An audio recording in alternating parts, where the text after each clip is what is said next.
No nosso último vídeo falamos do Big Bang cultural que pariu o ser humano tal como nós o conhecemos hoje, que foi o momento no qual os tipos de inteligência humana se cruzaram e começaram a se fundir no que nós chamamos de intelecto. No vídeo de hoje nós voltamos ao capítulo do livro O Pensamento Crítico, História e Método, do professor Humberto Schubert, para falar dos reflexos disso na sociabilidade e na política. O que vamos abordar nesse vídeo é uma reflexão sobre as ações humanas e como a liberdade avançou sobre essas questões de sociabilidade e organização da nossa vida comum, isto é, a vida política. Esse aqui é mais um vídeo da série Pensamento Crítico, que pretende apresentar o livro do professor Humberto Schubert. Já tivemos o primeiro vídeo, que contemplou a introdução do livro, o vídeo anterior que a gente lançou, e esse daqui vai somar o que a gente precisa para representar o capítulo 1. Nós temos também uma entrevista com o professor falando sobre esse livro, e vocês podem encontrar tudo isso na nossa playlist Pensamento Crítico. Então vamos entender como a fusão dos tipos de inteligência nos permitiu viver uma vida política, uma vida comum. Eu sou Pedro Cortá, esse aí é Rodrigo R. de Carvalho e vai começar mais um Não Precisa Copiar.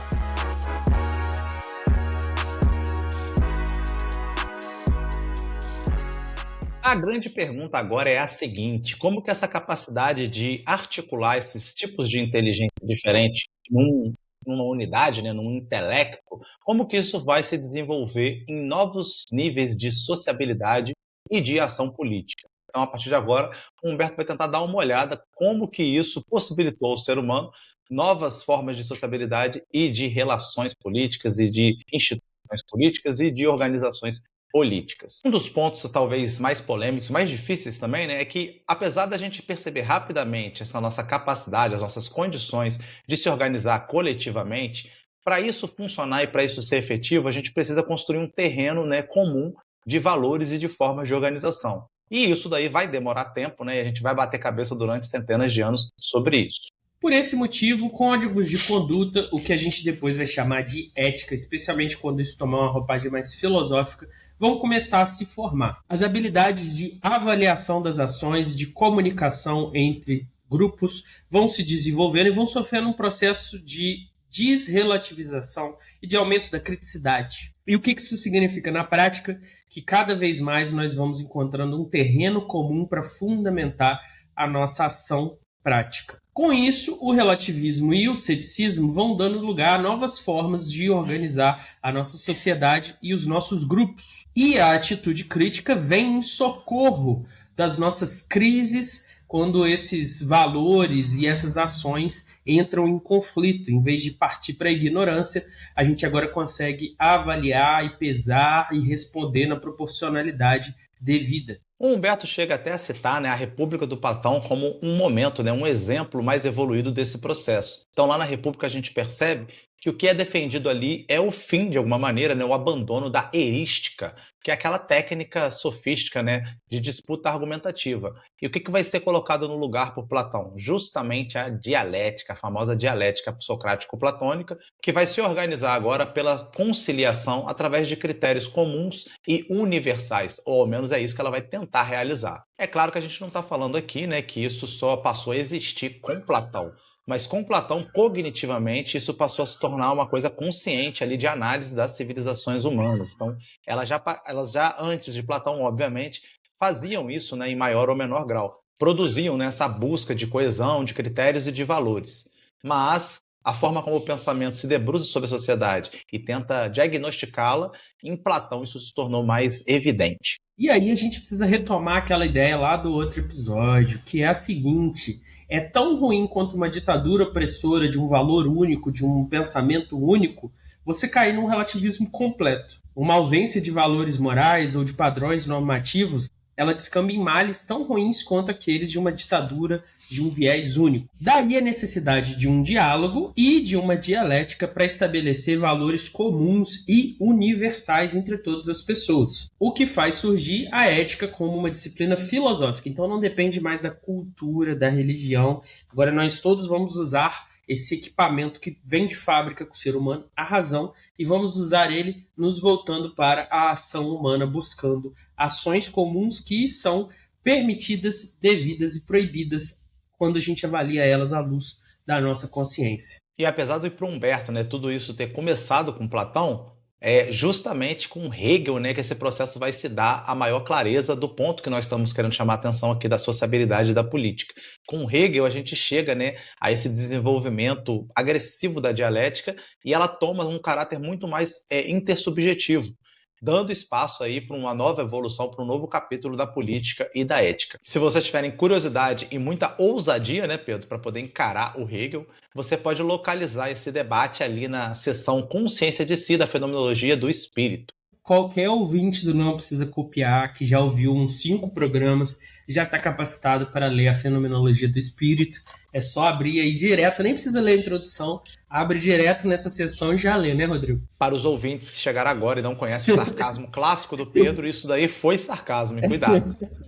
Mas qual que é o ponto de Hegel lá? É que a sociabilidade nada mais é do que uma tensão entre negação e reconhecimento, onde dois olhares se cruzam, dois indivíduos se encaram, medindo suas forças, mas com intenções, no final das contas, de cooperação e de convivência. E a subjetividade se diferencia justamente nesse processo. Ou seja, o ser humano nada mais é do que a condição de possibilidade da sociabilidade e também o produto da sociabilidade. Ou seja, não existe sociabilidade sem ser humano, não existe ser humano sem sociabilidade. Então, a consequência disso é reconhecer o ser humano como um ator da sua história e da história da humanidade. Ou seja, ele não é uma mera vítima dos processos sociais, ele não é só atravessado por marcadores sociais, não são as condições sociais que determinam o fazer dos seres humanos, mas é essa dinâmica entre os seres humanos que vai contribuir para a história. Esse tema da sociabilidade ele foi e é, né, muito explorado a partir ali do século XX,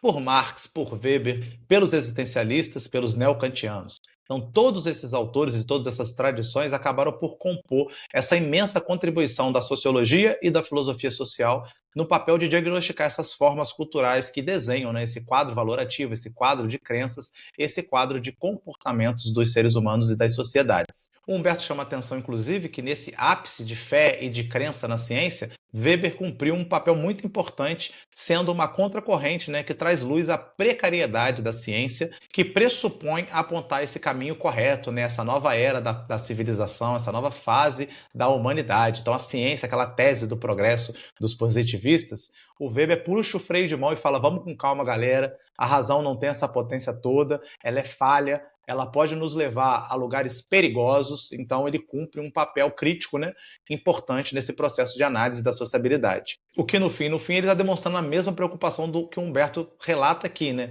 uma preocupação com o dogmatismo dessas novas ciências humanas que se pressupõe um certo mecanicismo. Então Weber aplica como antídoto a esse dogmatismo o ceticismo. O ponto de Weber que o Humberto vai elogiar é a ideia de que a ciência não é uma tábua salvadora da humanidade. A ciência não é o remédio para todos os problemas e todas as questões da humanidade. Não pode ser a ciência aquilo que vai dar sentido à vida, aquilo que vai valorar as nossas decisões, as nossas regras e a nossa compreensão absoluta das coisas do mundo. O máximo que a ciência pode fazer nesse campo é analisar aquilo que nós escolhemos como propósito, como sentido das nossas vidas. Ou seja, é a nossa escolha que dá o fundamento, não é a ciência que dá esse sentido último. Mas quem vai dinamitar de vez essa pretensão de dar sentido, de organizar politicamente através do conhecimento da ciência a vida política, vai ser Karl Popper, ele que vai explodir isso tudo. Como é que ele vai fazer isso, Rodrigo? Então, como que o Popper vai dinamitar isso? Ele vai produzir uma diferenciação muito relevante, né, entre as formas de pensar orientada a objetos e as formas de pensar orientadas a ações. Então, baseado aí, você já vai ver que vai ter uma diferenciação aí, que nós temos, no mínimo, duas formas de pensar distintas, né? As primeiras delas, né, as formas de pensar orientada a objetos, são aquelas que versam no terreno, né, digamos assim, da natureza, e por isso é o ambiente de estudo das ciências naturais. E aí, nesses casos específicos, o mecanicismo é uma ferramenta teórica válida e muito efetiva, né? Porque a partir dela a gente pode realizar previsões com base no conhecimento da observação da natureza e nessas regularidades que a gente vai observando e encontrando nessa natureza. Da partir daí a gente cria, né? A gente faz uma previsão de futuro, de comportamento futuro, e a ciência brota, né, dessa atividade. Já nas formas de pensar orientada a ações, justamente essas que a gente não vai poder usar o mecanicismo. O pressuposto básico aqui é justamente a expressão da liberdade humana. E sendo assim, seria impossível a gente prever qualquer coisa se baseando em observação passada ou em previsões futuras também. Às vezes a gente quer fazer futurologia para entender o presente. Ou às vezes a gente quer pegar o passado e espelhar ele no presente e no futuro. Então, nenhuma das duas coisas é possível fazer. Por que, Pedro Cortá? O Fred compartilhou esses dias aí um economista falando assim, dependendo do resultado das eleições, o dólar pode subir a R$ 7 ou cair a 4,50. Tipo, que previsão é essa? Dependendo da escolha de milhões e milhões de pessoas, o dólar pode subir ou pode descer. Você está fazendo tudo menos prever, né? Na verdade, ele está prevendo que ele não tem como errar essa frase, né? Ela é tão incapaz de previsão que tá tudo certo. Mas essa frase também é inútil, então esse que é o problema desse tipo de coisa. Então é impossível cientificamente prever qual caminho a humanidade irá trilhar. Nós temos um eterno horizonte, infinitas possibilidades e está tudo em aberto. É claro que alguma outra coisa é mais provável, mas tudo é possível. Isso não quer dizer que não exista campos de estudo, que a gente não deva compreender as culturas, a economia, a ciência política, os processos eleitorais, o que faz um ditador acontecer e surgir, como as democracias morrem. Não é isso que a gente está dizendo. Tendências existem, padrões existem, mas não existe uma previsão definitiva. É isso aqui que vai acontecer. Chamar isso de ciência, então, é ainda pior. Isso me lembrou Fundação, Rodrigo. Já leu Fundação? Não li, comecei a ver, abandonei, mas quero voltar a ver essa série, parece ser interessante. Lá no Fundação a premissa é essa, não tem como prever realmente, porque a humanidade é muito pequena. Mas quando você chega no nível do Império Galáctico, que são trilhões e trilhões de seres humanos, é tantos e tantos e tantos seres humanos que o nível da liberdade fica estatisticamente irrelevante. Aí você consegue agora prever qual vai ser o movimento da história, porque a humanidade é tão grande que o diminuto da liberdade humana vai se tornando insignificante. Interessante a ideia, né? A premissa, né? Boa.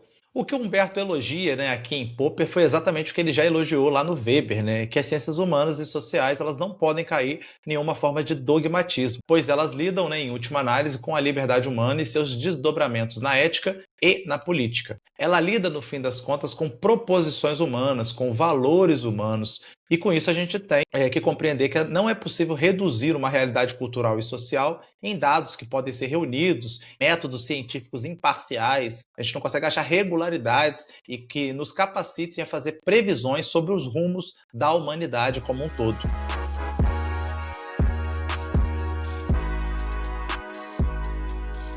Pedro Cortá, o nosso ouvinte agora, o nosso telespectador, tá olhando e falando assim, que episódio maneiro, que vídeo incrível, como que eu apoio para essa galera parar de trabalhar tanto no estado de Minas e começar a fazer mais vídeos? E aí, quais são as formas que ele pode contribuir para o Não Precisa Copiar? A primeira forma de apoio é gratuita, que é o apoio socrático kantiano, reconhecendo que é nosso dever moral divulgar o conhecimento.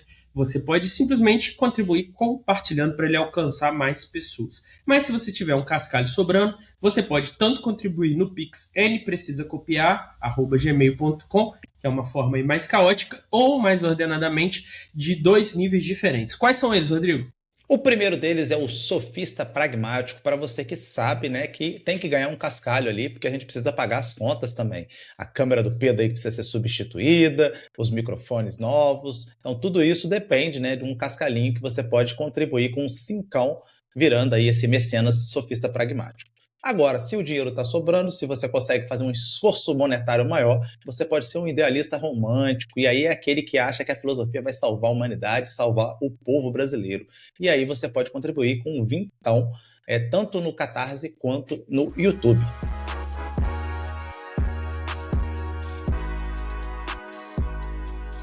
Outro autor que Humberto traz à baila é Hans Albert. Ele caracteriza o fundamento da questão política em duas coisas: interesses e escatologia. A escatologia, para quem não conhece, é a coisa ali do apocalipse, né? Do fim do mundo, o fim da história, o propósito final de todas as coisas. Então é uma herança aí do pensamento religioso e fala sobre o dogmatismo dos valores políticos. Já o cálculo de interesse se manifesta na organização social da forma democrática. Então, no primeiro caso, o dogmatismo dos valores políticos, a gente tem uma utopia. Cada grupo político, cada visão política tem uma utopia de como as coisas deveriam ser. Então tem um propósito final que eles querem alcançar. Ou seja, cada um deles tem uma promessa de esperança diante de uma catástrofe, que é você permitir que os outros grupos políticos governem, ganhem, vençam. A forma atual de organização está falida, esse outro grupo vai piorar a situação e eu te ofereço um caminho melhor. E aí, nesse caso, né, Pedro, não importa qual ideologia a gente está falando assim, pode ser o liberalismo, o socialismo, o anarquismo, todas elas fazem uma promessa utópica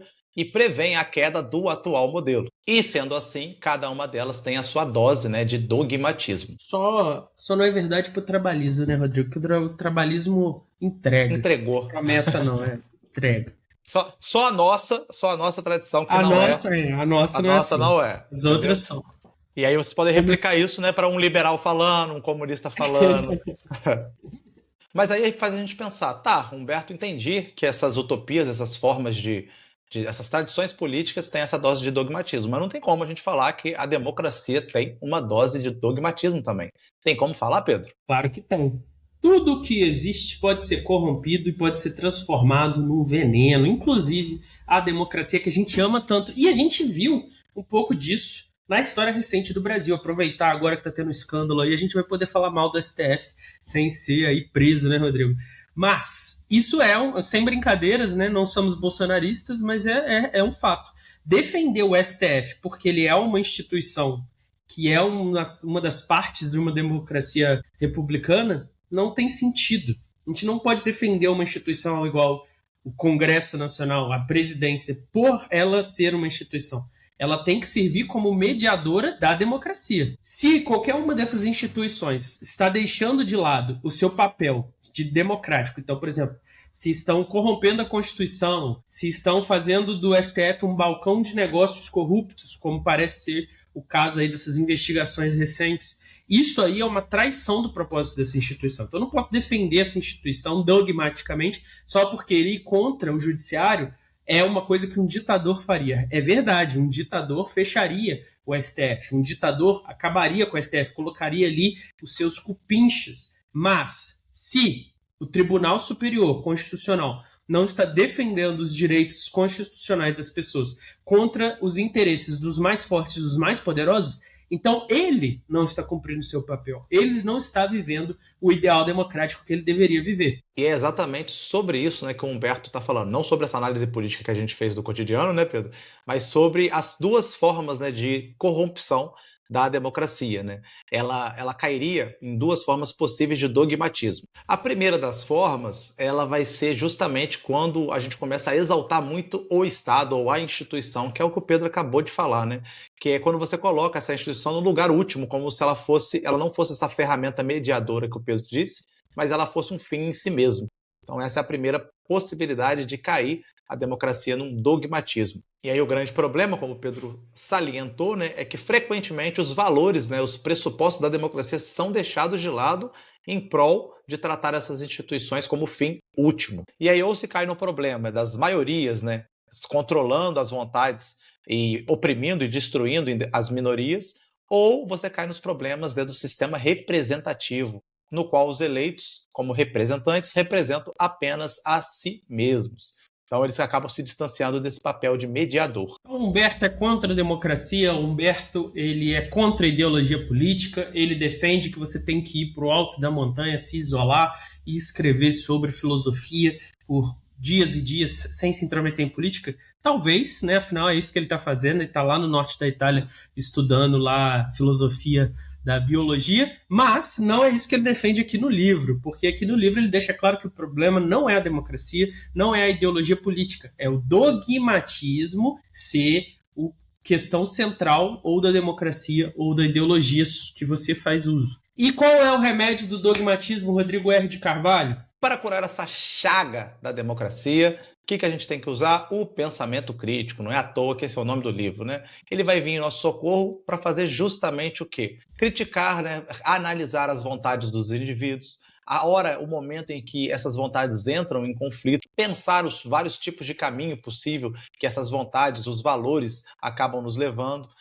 perceber nessas tradições políticas quais são as convicções, os princípios de conduta, se eles são adequados, quais são as possíveis consequências desses princípios. Então, tudo isso só pode ser realizado pelo pensamento crítico, porque o dogmatismo em si mesmo, ele só vai afirmar essas coisas sem fazer a justa análise, sem abrir o espaço para essa crítica. Então, tudo isso que eu acabei de falar aqui precisa ser criticado, revisado continuamente. E aí, qual é o objetivo? É notar e fazer notar, fazer as pessoas perceberem que muitas das vezes o indivíduo não percebe que ele está defendendo um interesse contrário ao seu próprio interesse. Isso seja por deficiência na sua educação, seja por preconceitos culturais, seja ainda por manipulação, né, que a gente tem, talvez seja o diagnóstico mais contemporâneo, né, a manipulação das estruturas de poder. Ou mesmo, também pode acontecer, o Pedro Cortá está sofrendo disso hoje em dia, né, a submersão num grupo ideológico específico, no caso dele o liberalismo, que não deixa ele perceber os problemas liberais. Então Humberto finaliza pautando isso. Olha, essa questão de cientificamente determinar o que é melhor politicamente não faz sentido. A política é o reino da liberdade e no reino da liberdade são os valores que são importantes discutir e debater e transmitir para as pessoas. É claro que entre os seus valores você pode ter a eficácia,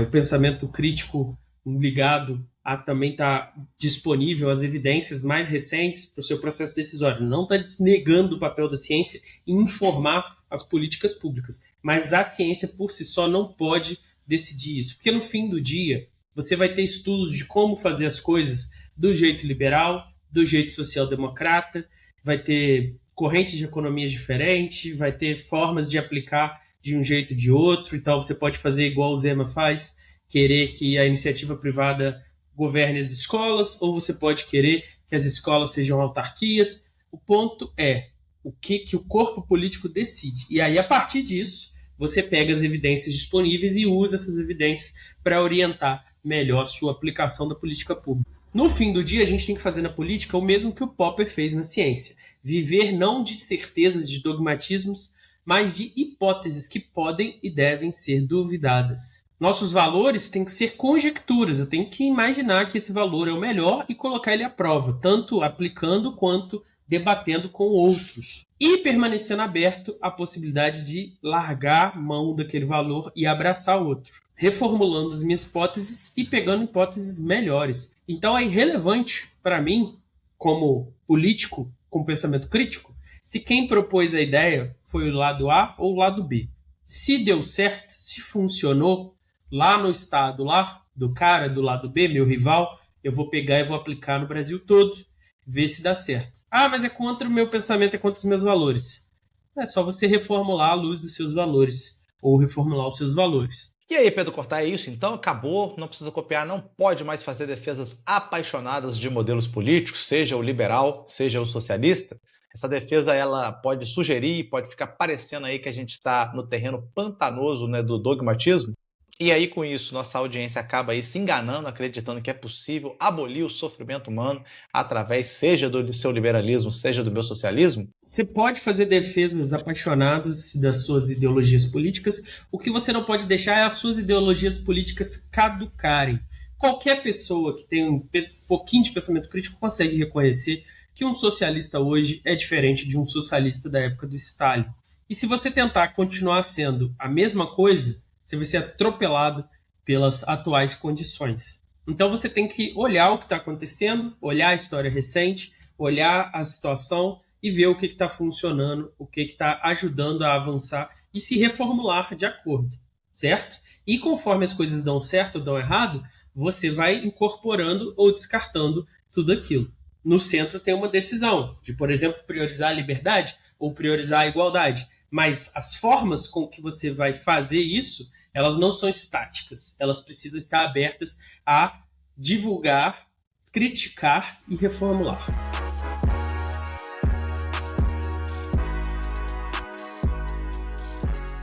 Pedro Cortá, indicações, obviamente tem a indicação normal, né, do livro do Humberto.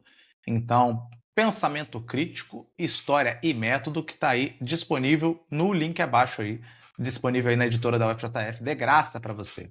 De graça. Quem diz aí que não existe almoço grátis, tá aí o livro do Humberto para provar que existe sim. O que mais que você sugere, Pedro, cortar? Foi falado muito nesse trecho, né? É o Mitten, que é o cara responsável pelos 4 tipos de consciência, que fez essa pesquisa aí na pré-história da consciência. Então fica aí essa indicação também. Exatamente. Além disso, vou indicar A Busca do Fogo, que é um filme que não tem língua, que é todo feito por Homens das Cavernas. Tem o Ron Perlman, sabe quem é o Ron Perlman? O cara que fez o Hellboy? Não lembro, não. Esse filme conta a história de uma tribo pré-histórica que não sabe fazer fogo. Eles só sabem usar o fogo que a natureza dá. Cai um raio, aí eles pegam fogo. E tem várias tribos assim, e quando o fogo de uma apaga, significa morrer. Você não tem com o que cozinhar, com o que se defender. Aí a tribo dele é atacada, roubam o fogo da tribo dele, e aí eles ficam na merda. Até que eles acham uma menina de outra tribo, e essa menina, Rodrigo, ela sabe fazer o fogo. Ela tem esse outro processo. Então você vê um pouco disso, desse desdobramento. Uma versão ficcional, claro, mas você vê um pouco disso, esse desdobramento aí do pensamento crítico. Interessante, gostei dessa indicação. Tá saindo aí uma série da BBC, o livro é muito bom, estão falando muito bem da série, eu não consegui assistir ainda. Senhor das Moscas, né, um grupo de garotos cai numa ilha e aí eles têm que se organizar. E aí a gente vê aí os primórdios da humanidade revivido para esses meninos. E os problemas, né, Pedro, da sociabilidade que não foi resolvida com a crítica, né, com um consenso de valores e de ideias. Então é o conflito que se dá no território do dogmatismo da sociabilidade. Tem uma versão de Senhor da Mosca, que é uma versão moderna, que é com meninas. É um grupo de meninas que cai. Aí a autora decide explorar se seria diferente a história. A mesma história, mas se fosse um grupo de meninas. Qual seria a diferença? Isso é é uma série? Que é uma série. Amarelas? Isso. Amarelas, é isso? Yellow Jackets, exatamente. Também é bem legal e é um take novo, realmente interessante nessa questão. Dá um spoiler pra mim aí. Elas também barbarizaram umas às outras? Não vou te dar esse spoiler. Fica secreto. Fantástico. Vai assistir. Justo. Então foi isso, nossas indicações de hoje.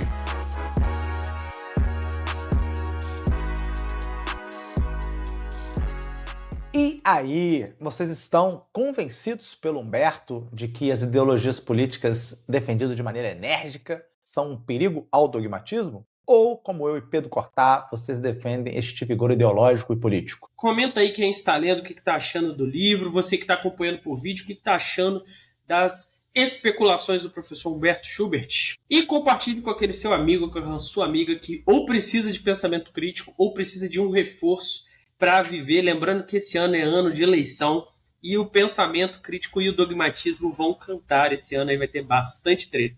Eu sou o Rodrigo R. de Carvalho, esse daí é Pedro Cortá e esse aqui foi mais um vídeo do Não Precisa Copiar. Valeu, até o próximo vídeo.